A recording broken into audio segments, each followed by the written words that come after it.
బీజేపీలో ఎప్పుడూ చర్చలో ఉండే నాయకుడు ఎవరైనా ఉన్నారు అంటే అది గోషామహల్ ఎమ్మెల్యే రాజా సింగ్.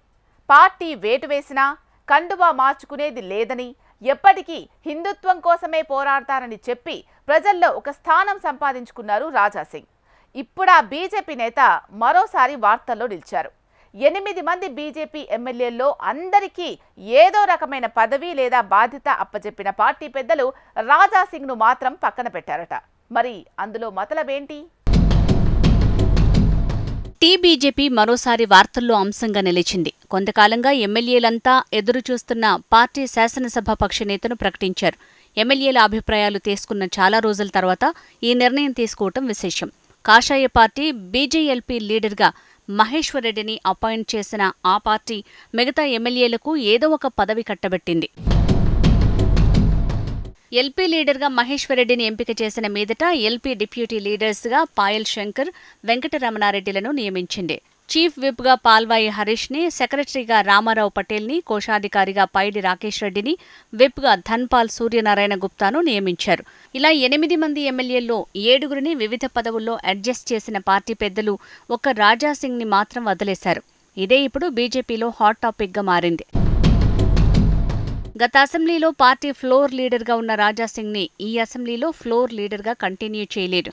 అలాగని మరో పదవి కూడా ఇవ్వలేరు. పరిస్థితులు అంచనా వేసుకున్న రాజా సింగ్ తనకు శాసనసభ పక్ష నేత పదవి వద్దనే చెప్పారట. కిషన్ రెడ్డికి రాజా సింగ్ కి మధ్య సయోధ్య ఉండదనే టాక్ పార్టీ వర్గాల్లో ఉంది. ఈ నేపథ్యంలోనే ఆయన శాసనసభ పక్ష నేత పదవిపై ఆసక్తి చూపలేదన్న టాక్ నడుస్తోంది. ఒకవేళ తాను ఫ్లోర్ లీడర్ పదవి చేపట్టినా పార్టీ నుంచి సహకారం అంతగా ఉండదని రాజాసింగ్ భావించారట. అయితే రాజాసింగ్కి ఏ పదవి ఇవ్వకపోవడంపై పార్టీలో చర్చ జరుగుతోంది. కష్టకాలంలో ఆయన పార్టీని అంటుపెట్టుకుని ఉన్నారని, సస్పెండ్ చేసినా పార్టీని వీడేది లేదని కుండబద్దలు కొట్టారని, అలాంటి రాజాసింగ్ సేవలను పార్టీ ఉపయోగించుకోవాలని అభిప్రాయపడుతున్నారట. పార్టీ పరంగానే కాక ఆయనకు ప్రజాదరణ సైతం ఉందని పార్టీ శ్రేణులంటున్నాయి. ఆయనకు పార్టీలో మంచి ప్రోటోకాల్ ఉండే పదవి ఇవ్వాలని కార్యకర్తలు కోరుతున్నారు. ఆయనకు యూత్లో ఉండే ఫాలోయింగ్ ని బట్టి ఆయన్ని రాష్ట్రమంతా తిప్పాలనే అభిప్రాయం వ్యక్తమవుతోంది. ఆయనకు సరైన గుర్తింపు, బాధ్యత ఇవ్వకపోతే తప్పుడు సంకేతాలు వెళ్తాయంటున్నారు.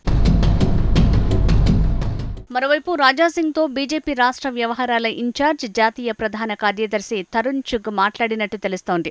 ఆయనకు పార్టీ సముచిత స్థానం ఇస్తుందని తరుణ్ చుగ్ హామీ ఇచ్చారట. రాజాసింగ్ ని బీజేపీ జాతీయ కార్యవర్గ సభ్యుడిగా నియమించే అవకాశం ఉందనే అభిప్రాయం కూడా పార్టీ వర్గాల్లో వ్యక్తమవుతోంది. మరి రాజాసింగ్ కు అందరూ ఊహించిన విధంగా జాతీయ కార్యవర్గ సభ్యుడి పదవి వస్తుందా, లేక తనకు స్టేట్ పార్టీ చీఫ్ కిషన్ రెడ్డితో ఉన్న విభేదాల కారణంగా అసలు ఏ పదవి ఇవ్వకుండా వ్యవహరిస్తారా అన్నది ఆసక్తికరంగా మారింది.